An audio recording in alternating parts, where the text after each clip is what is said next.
Assalamualaikum warahmatullahi wabarakatuh. Perkenalkan, kami dari kelompok 5. Saya Bingke Yola Pratami dengan MPM F1 F0005.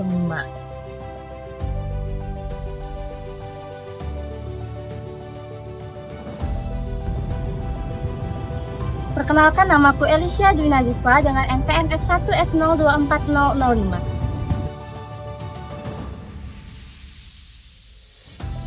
Perkenalkan, namaku Nanda Hamidana Sutian dengan NPM F1 F024053.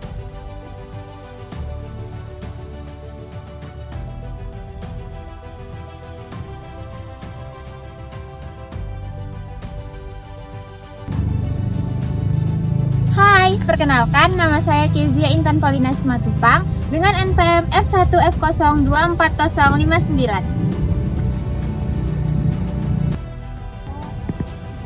Hai, perkenalkan nama saya Nadia Monalisa dengan NPM F1 F024069.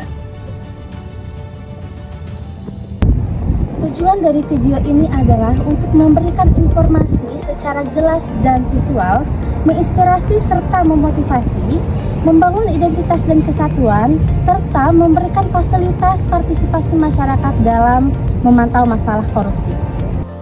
Apakah teman-teman tahu? Korupsi dan gratifikasi adalah permasalahan serius yang dapat merusak bangsa ini. Membuat pelayanan publik menjadi kacau. Akses pendidikan yang tidak merata, merusak iklim investasi dan menyebabkan ekonomi biaya tinggi.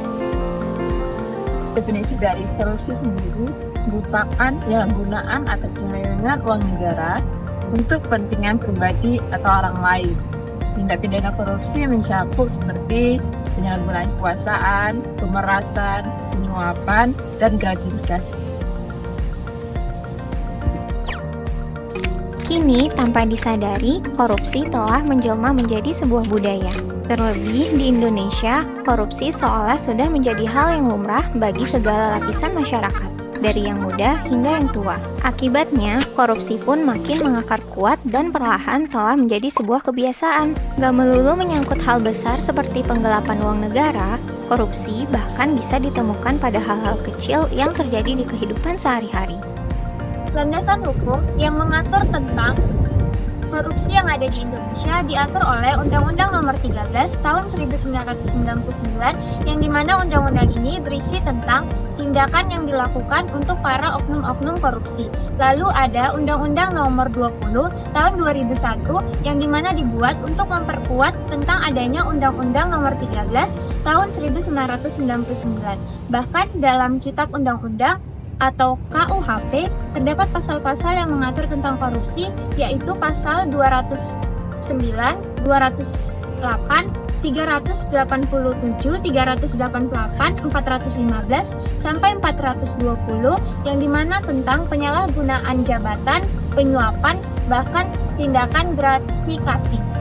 Untuk KPK terdapat undang-undang yang berwenang, yaitu Undang-Undang Nomor 19 Tahun 2019, yang dimana undang-undang ini berwenang untuk KPK supaya KPK menyelidiki, memberantas, serta mencegah adanya tindakan korupsi, penyuapan, penyalahgunaan jabatan, dan gratifikasi. Jadi, tujuan dari landasan hukum sangat bermanfaat bagi negara karena menciptakan negara yang bebas, transparan, bahkan untuk mensejahterakan rakyat. Dewasa ini, korupsi memang telah menjadi persoalan yang rumit di tanah air. Jika kita melihat sejarah, korupsi beserta kolusi dan nepotisme sebenarnya sudah terjadi jauh sebelum Indonesia merdeka.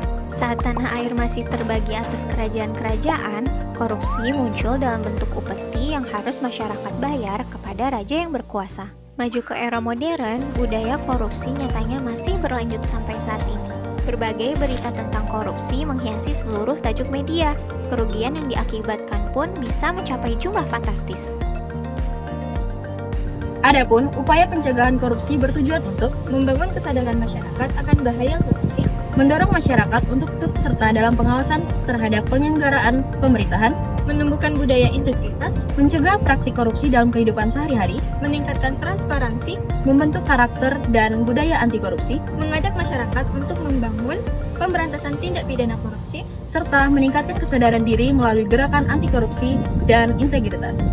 Lalu, upaya pencegahan korupsi memiliki banyak manfaat, di antaranya Membangun budaya anti korupsi, menyelamatkan potensi kerugian negara, meningkatkan investasi, pertumbuhan ekonomi dan pajak, membangun masa depan yang lebih baik, serta membangun tata kelola pemerintahan yang baik.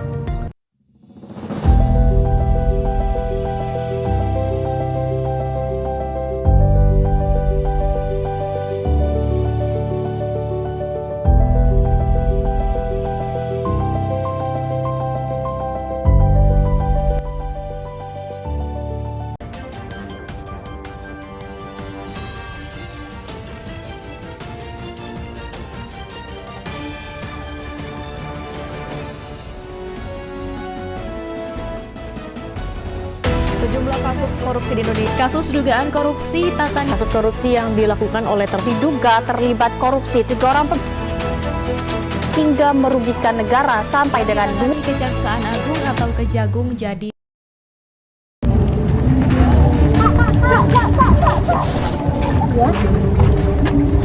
Sekarang kan lagi marak tentang kasus korupsi yang beredar di negara Indonesia ini.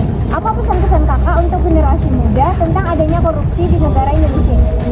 Korupsi itu kan dapat merugikan generasi masa depan. Oleh karena itu harus dihindari untuk masa depan yang lebih baik lagi.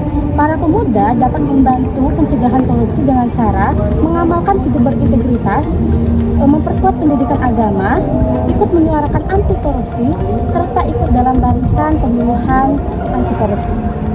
Oke, baik ya, terima kasih. Terima kasih kak kata-katanya. Dadah. Fenomena korupsi memang telah menjadi persoalan pelik yang tidak kunjung usai di Indonesia. Nilai-nilai kejujuran dan kebenaran perlahan mulai terkikis dari masyarakat. Namun, hal tersebut lantas bukan membuat kita hanya tinggal diam. Bangsa ini bisa berubah jika mengubah cara pandang kita dengan meninggalkan budaya korupsi itu sendiri. Sebagai warga negara yang baik, sudah menjadi kewajiban kita bersama untuk selalu menegakkan keadilan dan berpartisipasi dalam memberantas korupsi. Kita bisa berperan menjadi watchdog atau kontrol sosial, serta mendukung lembaga-lembaga resmi anti korupsi menjalankan tugasnya. Dan yang paling terpenting, kita juga dapat mencegah perilaku korupsi dimulai dari diri sendiri, dengan menanamkan sikap malu mengambil hak orang lain. Dengan upaya pencegahan korupsi dari diri sendiri, nantinya akan tercipta individu-individu yang amanah dan jujur. Korupsi adalah ancaman bagi kemajuan dan kesejahteraan bangsa. Tidak ada alasan yang dapat membenarkan tindakan korupsi. Tiada ampun bagi pelaku korupsi, mereka harus ditindak tegas. Jadilah contoh yang baik bagi pemberantasan korupsi. Mulailah dari diri sendiri dengan tidak menyuap dan menerima suap. Bersatu melawan korupsi demi masa depan yang lebih baik.